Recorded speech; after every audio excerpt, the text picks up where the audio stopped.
Hey, what's up? What's good, y'all? So let's talk about Batman Cape Crusader episode 2 because this episode was it! This episode was so fire. Episode 2 dives into the Golden Age lore with the authentic, dark detective story. This is a murder mystery with gruesome imagery, noir storytelling, and that is the shit that I'm talking about. This is the stuff that I need from this show. So, in the beginning, an actress named Yvonne Francis goes missing.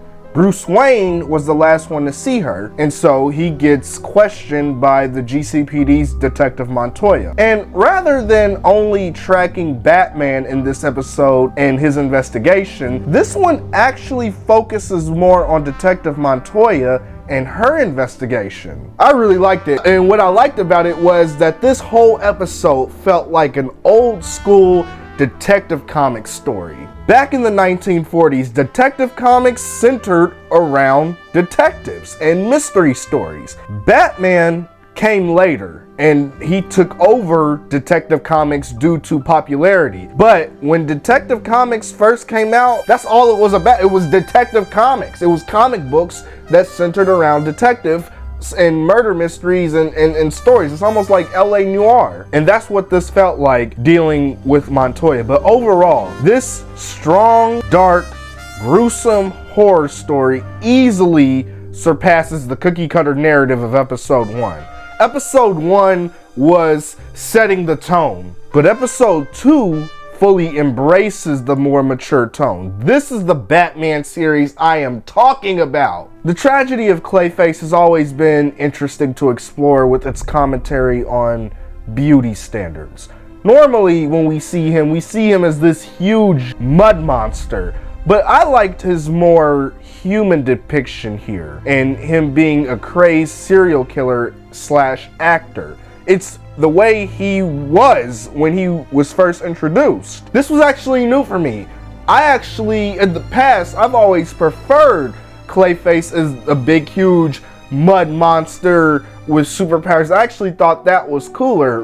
You know, hearing about him when he first came out as more of this human being who couldn't do all that. He could just kind of change his face and stuff like that, but he was more humanish. I wasn't really impressed with that. But this depiction of him in this series, I really liked it. And I think it made for a great murder mystery story. This felt like a classic 1940s Batman story. Certain scenes, like the sword fighting, some of the commentary in it, I liked it. And apart from a great detective story, the voice work and soundtrack were amazing as well. It felt very WB-ish. Michelle C. Bonilla delivers as Montoya, who's a character that acts as a beacon of morality in the abyss of police corruption. Establishing her code of ethics is crucial moving forward, as her character has been a true ally to Batman and other stories, canon and Elseworld alike. Using her as a protagonist helps ground the series more, and it also makes us aware of life and other people, you know, outside of just Batman and the Batcave.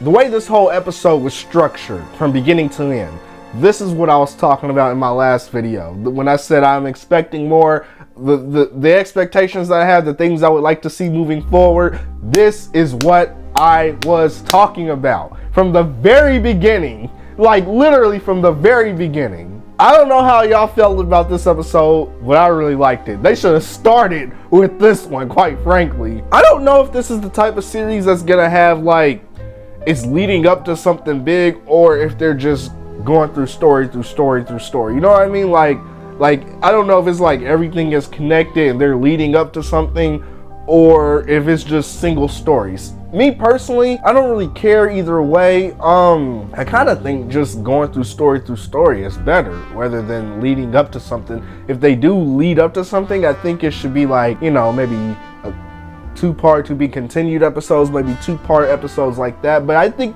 they should have it structured like how they've done it in the past, just episode after episode, story after story, you know, case after case. You know, I like that better in my opinion. This feels more detective-ish, and I like that as opposed to superhero action-packed, you know, anime fight type stuff, you know? This was a really great episode. I can't wait to jump into episode 3. Guys, let me know what you thought down below. Batman Cape Crusader episode 2.